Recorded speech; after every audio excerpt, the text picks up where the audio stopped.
어머님, 손주 보시는 거 싫으셨어요? 그럼 처음부터 같이 오시지 마셨어야죠.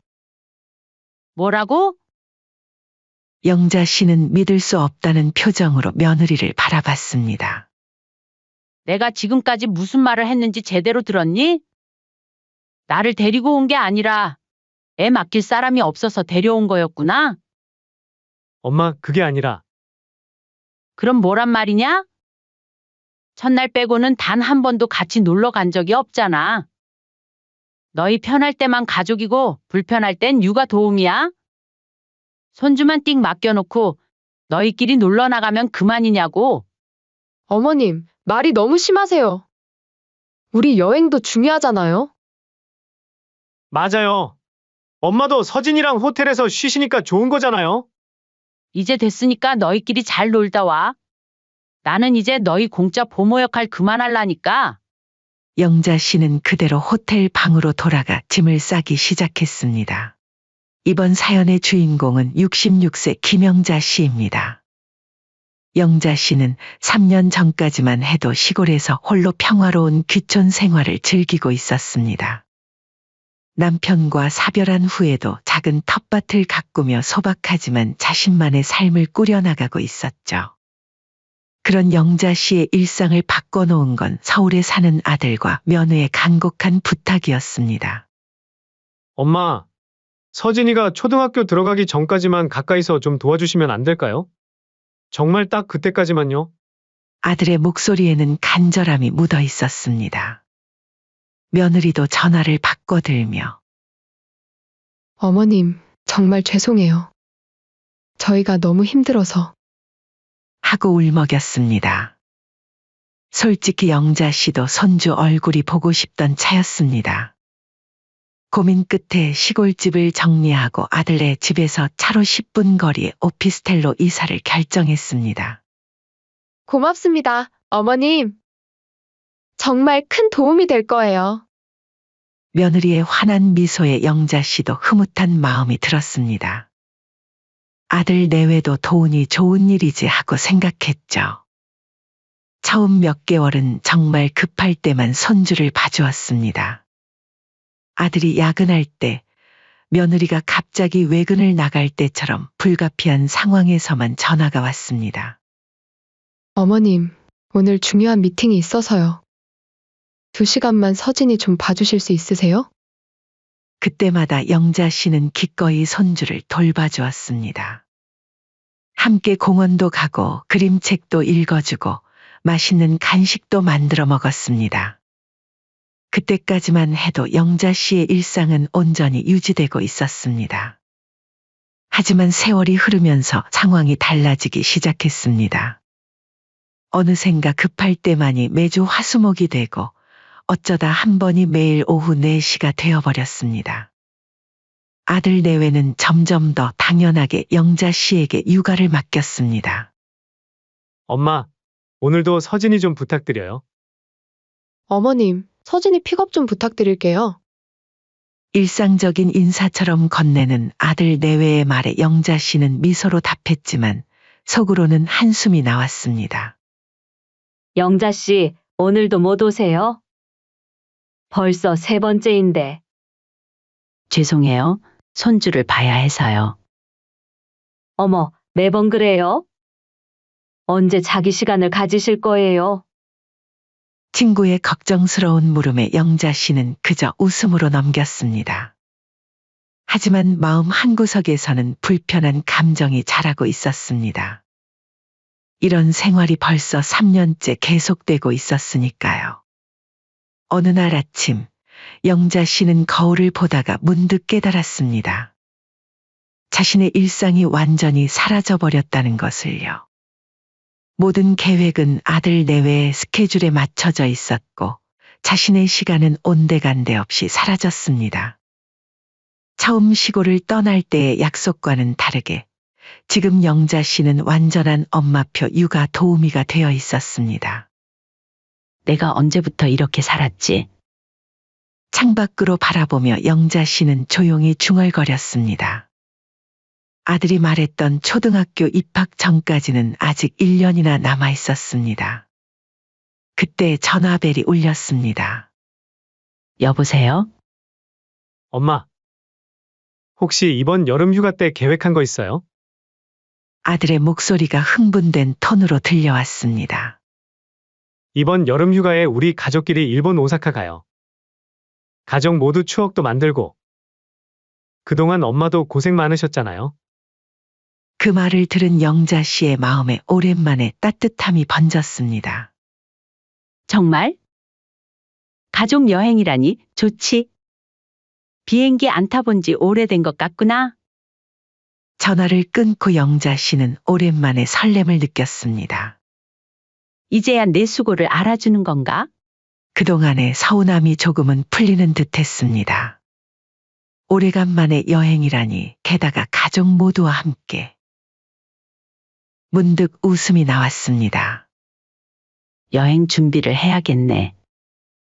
여권은 어디 있더라? 영자 씨는 장롱 깊숙한 곳에서 여권을 꺼내고 여행용 가방도 정리했습니다. 여름 옷가지들을 챙기고 손주 서진이가 좋아할 만한 간식도 몇 가지 준비했습니다. 오랜만에 설레는 마음으로 영자 씨는 여행 날짜를 손꼽아 기다렸습니다. 드디어 가족으로서 함께하는 시간이구나. 영자 씨는 여행 가방을 바라보며 미소 지었습니다. 그 미소 속에는 그동안의 수고로움이 잠시 녹아내리는 듯 했습니다. 하지만 영자 씨는 이 여행이 어떤 방향으로 흘러갈지 전혀 예상하지 못했습니다. 여행 날짜가 다가왔습니다. 영자 씨는 오랜만에 느끼는 설렘과 흥분의 전날 밤부터 잠을 설쳤습니다. 아침 일찍 일어나 마지막으로 짐을 확인하고 거울 앞에서 옷매무새도 가다듬었습니다. 일본에서 입을 얇은 옷도 몇 벌 더 챙겨야겠네. 손주 서진이가 좋아할 간식도 한 번 더 확인하고 여권과 지갑도 꼼꼼히 챙겼습니다. 1시간 후 아들이 차를 몰고 와서 영자 씨를 데리러 왔습니다. 엄마, 준비 다 됐어요? 저희 이제 공항 가야 해요. 짐을 싣고 공항으로 향하는 길, 영자 씨의 마음은 한껏 부풀어 올랐습니다. 오랜만에 떠나는 해외여행, 그것도 가족과 함께하는 여행이라니. 공항에 도착해서 체크인을 하고 출국 심사를 거쳐 비행기에 오르는 내내 영자 씨는 손주 서진이의 손을 꼭 잡고 있었습니다. 할머니, 비행기 신나요?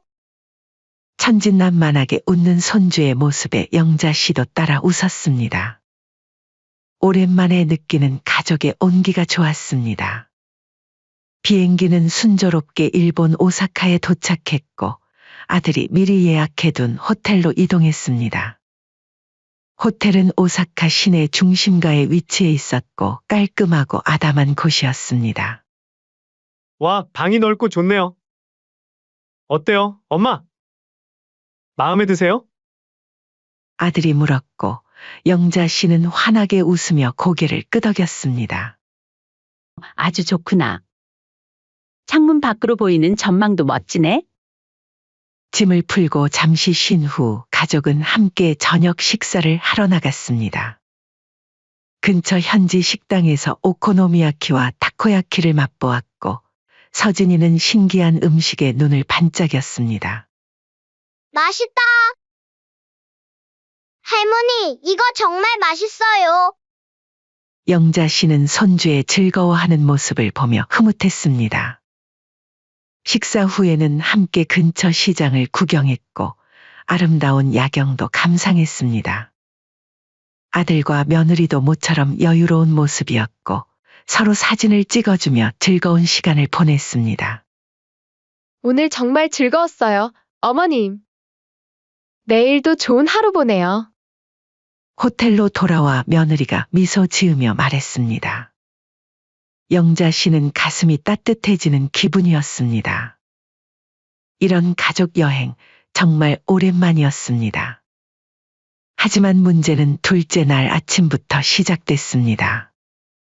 아침 식사를 마치고 로비에 모였을 때 아들과 며느리는 어딘가 나들이 준비를 한 듯 가방을 메고 있었습니다. 엄마, 오늘은 우리 둘이 유니버설 스튜디오 좀 다녀올게요. 서진이 잘 부탁드릴게요. 저녁엔 들어올게요. 그 말에 영자 씨는 잠시 당황했습니다. 가족 여행이라고 해서 온 건데 갑자기 둘만 놀러 간다니. 하지만 곧 마음을 추스렸습니다.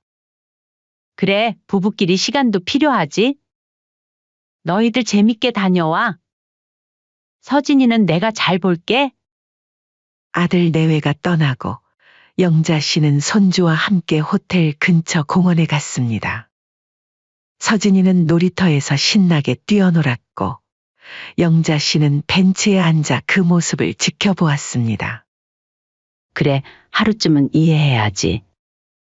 신혼여행 이후로 둘만의 시간이 없었을 거야. 영자 씨는 스스로를 다독였습니다. 밤늦게 돌아온 아들 내외는 즐거운 표정이었고 영자 씨에게 고맙다며 일본 과자를 선물로 건넸습니다. 그런데 셋째 날 아침 똑같은 상황이 반복됐습니다. 어머님, 오늘도 서진이 좀 부탁드릴게요. 어제 너무 재밌어서 오늘도 좀 다녀오려고요. 며느리가 머쓱한 표정으로 말했습니다. 아들도 옆에서 웃으며 거들었습니다. 엄마 괜찮죠? 저희가 사온 기념품도 있어요. 영자 씨는 웃지도 못하고 대꾸도 하지 못한 채 손주의 물티슈와 간식만 챙겼습니다. 아들 내외가 떠나고 나서야 뒤틀린 속마음이 올라왔습니다. 오늘도 또 보고 있으라고. 호텔 창문을 바라보며 영자 씨는 중얼거렸습니다. 이것은 가족 여행이 아니었습니다. 그저 아들 내외가 편하게 놀러 다니기 위한 해외 베이비시터 프로젝트였습니다. 서울에서처럼 여기서도 영자 씨의 역할은 육아 도우미에 불과했습니다. 그날도 영자 씨는 손주와 함께 호텔 주변을 돌아다녔습니다. 작은 신사도 구경하고 근처 쇼핑몰에도 갔습니다. 서진이는 즐거워했지만 영자 씨의 마음은 점점 무거워졌습니다. 이렇게 손주만 돌보려고 일본까지 왔나? 저녁에 돌아온 아들 내외는 또 다시 신나게 자신들의 일과를 떠들었습니다. 유명한 레스토랑에서 점심을 먹었고 멋진 사원도 구경했다고 했습니다. 사진을 보여주며 자랑하는 모습이 영자 씨의 눈에는 몹시 거슬렸습니다. 그런데 엄마, 서진이랑 오늘 뭐 했어요? 별거 없어. 그냥 호텔 근처 좀 돌아다녔지. 영자 씨의 대답은 간결했습니다. 더 이상 거짓 미소를 지을 수 없었습니다. 그리고 넷째 날 아침, 아들 부부가 또 나설 준비를 하며 말했습니다. 엄마, 오늘은 교토에 좀 다녀올게요. 기차표도 끊어놔서. 아들이 조심스럽게 말했습니다. 며느리도 옆에서 환하게 웃으며 서진이의 머리를 쓰다듬었습니다. 서진아, 오늘도 할머니랑 재미있게 놀자. 엄마 아빠는 저녁에 돌아올게. 영자 씨는 아무 말도 하지 않고 그저 바라보았습니다. 아들 내외의 얼굴에는 미안함보다는 설렘이 더 많이 묻어 있었습니다. 그들에게 이 여행은 가족 여행이 아니라 부부 여행이었고, 영자 씨는 그저 손주를 돌봐줄 편리한 동행자에 불과했던 것입니다. 속이 끓어오르는 것을 느꼈지만 영자 씨는 침착하게 물었습니다. 너희들 처음부터 계획이 이거였니? 아들이 고개를 갸웃했습니다. 무슨 말씀이세요, 엄마? 가족 여행이라고 해서 왔는데 지금까지 단 한 번도 우리 셋이 함께 어디 간 적이 없잖아. 밥 한 끼도 같이 안 먹었고. 이게 가족 여행이니? 영자 씨의 질문에 아들이 당황한 얼굴로 대답했습니다. 아니, 엄마 그게. 저희도 일정이 있어서 그러죠. 엄마도 서진이랑 있는 게 좋으면서 왜 그러세요? 좋다고? 평소에도 맨날 손주 맡기고 일본까지 와서 여행 내내 또 나보고 돌보라고? 그 순간 영자 씨의 참았던 감정이 마침내 폭발했습니다. 밥 한 끼도 안 사주는 너희가 여행을 가자고 했을 때부터 내가 의심했어야 했구나. 이게 같이 가는 여행이 아니라 손주 맡기기 프로젝트였던 거지? 영자 씨의 목소리는 떨리지 않았습니다. 오히려 평소보다 또렷했고 그 안에는 단연간 쌓아온 서운함이 단단하게 응축되어 있었습니다. 아들은 어쩔 줄 몰라 했고 며느리는 되레 이해 못하겠다는 표정으로 말했습니다. 어머님, 손주 보시는 거 싫으셨어요? 그럼 처음부터 같이 오시지 마셨어야죠. 뭐라고? 영자 씨는 믿을 수 없다는 표정으로 며느리를 바라봤습니다. 내가 지금까지 무슨 말을 했는지 제대로 들었니? 나를 데리고 온 게 아니라 애 맡길 사람이 없어서 데려온 거였구나. 아들이 황급히 말을 막으려 했지만 이미 늦었습니다. 엄마, 그게 아니라 그럼 뭐란 말이냐? 첫날 빼고는 단 한 번도 같이 놀러 간 적이 없잖아. 너희 편할 때만 가족이고 불편할 땐 육아 도우미야? 영자 씨의 차가운 시선에 아들이 고개를 숙였습니다. 하지만 며느리는 여전히 이해하지 못하겠다는 표정으로 말을 이었습니다. 어머님, 말이 너무 심하세요. 우리 여행도 중요하잖아요. 맞아요. 엄마도 서진이랑 호텔에서 쉬시니까 좋은 거잖아요. 그 말을 듣는 순간 영자 씨의 눈에서 불꽃이 튀었습니다. 잘 들어. 내가 날 위해 여행 온 줄 알았어? 난 가족 여행이라고 해서 온 거야. 함께 시간을 보내려고. 근데 이게 뭐야? 나한테 손주 맡기고 너희끼리 노는 게 가족 여행이야? 영자 씨는 잠시 숨을 고르더니 계속 말했습니다. 내가 뭐 너희한테 한 끼 사달라고 한 적 있니? 그냥 함께 있자는 거였어. 근데 이렇게 배신당할 줄은 몰랐다. 배신이라니요? 어머님, 그건 너무... 너희가 날 어떻게 생각하는지 이제야 확실히 알겠구나. 난 엄마가 아니라 무료로 써먹는 육아도우미였던 거지? 서울에서도 그랬고 여기서도 마찬가지고. 영자 씨는 이제 화를 내기보다는 깊은 실망감을 드러냈습니다. 알았어. 이제 더 바보 같은 기대는 안 할게. 나도 내 인생이 있다는 걸 이제야 깨달았어. 며느리가 당황해서 무언가 말하려 했지만 영자 씨가 손을 들어 제지했습니다. 그만 더 듣고 싶지 않아. 서울에선 3년 동안 날 이용했어도 참았지만 이제는 못 참겠어. 서진이가 상황을 이해하지 못하고 어리둥절하게 바라보자 영자 씨는 잠시 목소리를 낮췄습니다. 서진아, 할머니 잠깐 방에 다녀올게. 그리고 아들과 며느리를 향해 마지막으로 말했습니다. 너희끼리 잘 놀다 와. 나는 더 이상 너희 여행에 방해 안 할 테니까. 영자 씨는 더는 버티지 않고 호텔 방으로 돌아가 짐을 싸기 시작했습니다. 호텔 방에서 휴대폰으로 항공사 웹사이트에 접속해 당일 귀국편을 검색했습니다. 마침 3시간 후에 출발하는 비행기가 있었습니다. 영자 씨는 망설임 없이 예약 버튼을 눌렀습니다. 아들이 문을 두드렸습니다. 엄마, 문 좀 열어봐요. 오해가 있는 것 같아요. 영자 씨는 대답 없이 짐을 계속 쌌습니다. 여권, 지갑, 필수품만 챙겼습니다. 엄마! 제발요? 마지막으로 짐을 확인하고 문을 열었습니다. 아들과 며느리 그리고 서진이가 서 있었습니다. 엄마, 무슨 짐을? 나 먼저 한국으로 돌아가마. 네? 갑자기 왜요? 더 이상 너희 육아 플랜에 끼어들고 싶지 않아서. 내가 왜 여기 있는지 이제 알았으니까. 며느리가 말했습니다. 어머님, 너무 과민 반응하시는 거 아니에요? 저희가 뭘 그렇게 잘못했다고. 영자 씨는 차분하게 대답했습니다. 과민 반응? 그래, 내 눈엔 그렇게 보이겠지? 손주 봐주는 건 당연한 거고 불평하면 예민하다는 거지? 나도 내 인생이 있어. 너희 인생에 맞춰서 내 시간을 다 바치라는 법은 없어. 아들이 당황해서 말했습니다.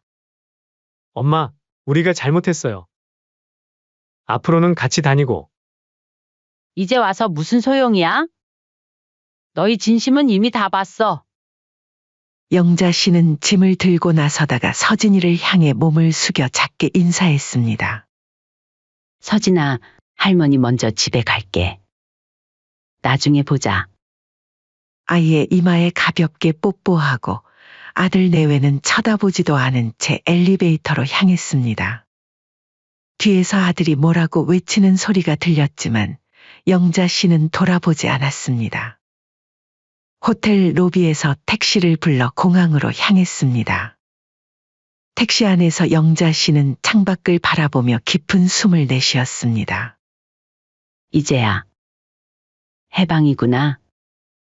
당일 항공편으로 귀국하는 내내 영자 씨의 마음은 이상하게도 편안했습니다. 3년 동안, 아니 어쩌면 평생 동안 짊어지고 있던 무거운 짐을 내려놓은 것 같은 기분이었습니다. 이제 더 이상 누군가의 엄마나 누군가의 할머니가 아닌 그저 김영자로 살아갈 시간이었습니다.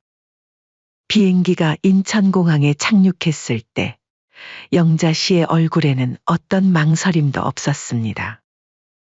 집으로 향하는 택시 안에서 영자 씨는 호흡을 가다듬었습니다. 무엇이 옳은지 이제는 너무나 분명했습니다.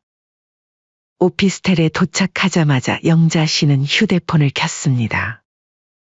아들로부터 온 수십 통의 부재 중 전화와 문자가 있었지만 그것들은 모두 무시했습니다. 대신 곧장 부동산에 전화를 걸었습니다. 여보세요? 부동산인데요. 네, 저는 근처 오피스텔에 사는 김영자입니다. 제 오피스텔 방을 빼고 싶어서요. 다음 날 아침 짐을 정리하기 시작했습니다. 3년 동안 모은 물건들은 생각보다 많지 않았습니다. 대부분의 시간을 아들네 집에서 보냈으니까요. 옷장을 정리하다 문득 한 장의 사진을 발견했습니다. 어린 손주 서진이와 함께 찍은 사진이었습니다.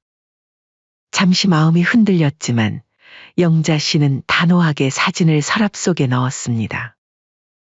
사랑하는 마음과 이용당하는 것은 다른 문제였습니다.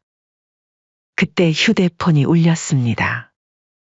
아들이었습니다. 이번에는 받기로 했습니다. 여보세요. 엄마. 드디어 받았네요. 어디 계세요? 저희 어제 밤에 급히 귀국했어요. 엄마가 갑자기 사라지셔서 얼마나 걱정했는지 아세요? 영자 씨의 목소리는 차분했습니다. 걱정됐니? 그렇다면 여행 중에 내 기분이 어땠을지도 한번 생각해 봤어야지. 엄마, 그게 저희가 잘못했어요. 다시 얘기해요. 지금 어디세요? 집이야. 짐 정리 중이고. 짐이요? 어디 가세요? 내가 갈 곳은 내가 상관할 바 아니야. 엄마, 제발요.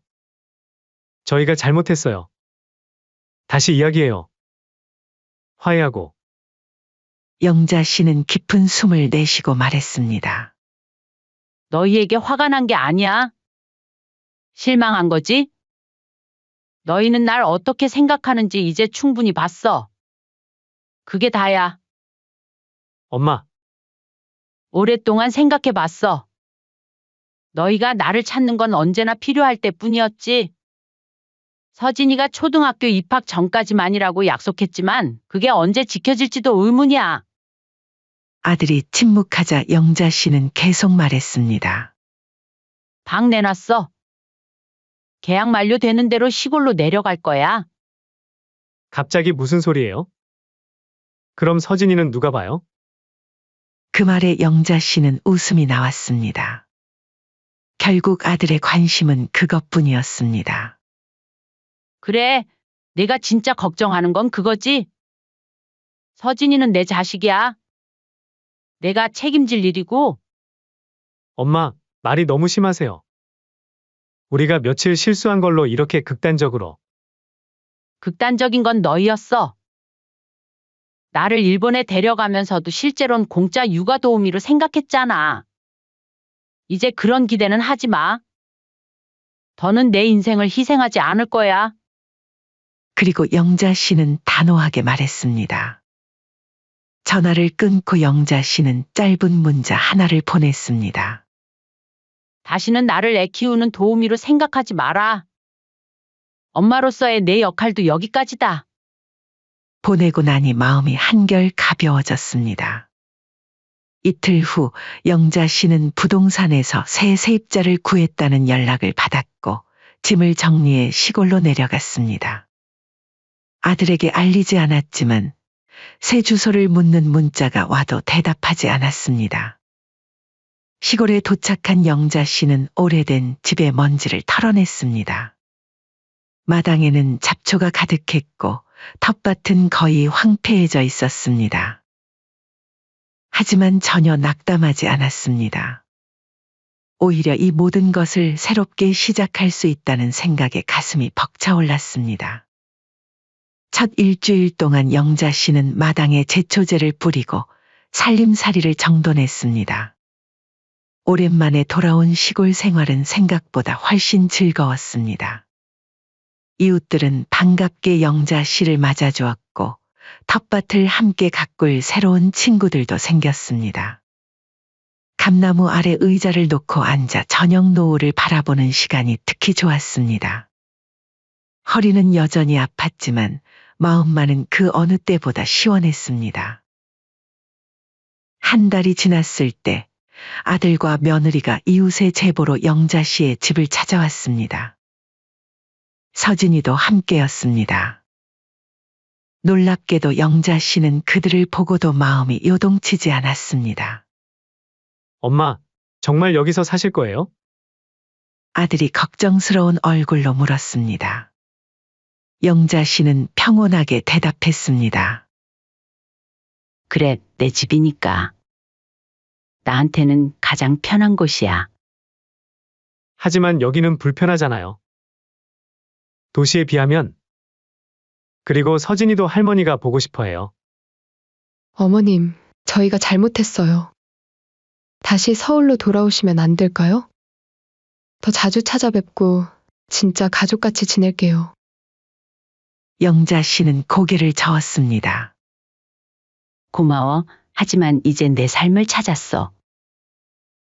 내가 이렇게 행복했던 적이 얼마나 됐는지 모르겠네. 아들이 실망한 얼굴로 물었습니다. 정말 돌아올 생각 없으세요? 영자 씨는 이제 더 이상 미안해하거나 죄책감을 느끼지 않았습니다. 당당하게 자신의 선택을 말했습니다. 난 이제 내 인생을 살 거야. 김영자로서 말이야. 엄마로서 그리고 할머니로서의 역할만 하며 살기에는 내 인생이 너무 짧다는 걸 깨달았거든. 그날 저녁 아들 가족이 떠난 후 영자 씨는 감나무 아래 앉아 별을 바라봤습니다. 깊은 숨을 들이마시고 내쉬었을 때 가슴 속 무거운 짐이 모두 사라진 것 같았습니다. 마침내 나답게 살 수 있게 됐구나. 별이 빛나는 밤하늘 아래 영자 씨의 미소는 그 어느 때보다 환했습니다. 이제 그녀의 인생은 김영자라는 이름으로 새롭게 시작되고 있었습니다. 자식에게 연연하지 않고 오직 자신을 위한 삶. 그것이 바로 영자 씨가 택한 행복이었습니다.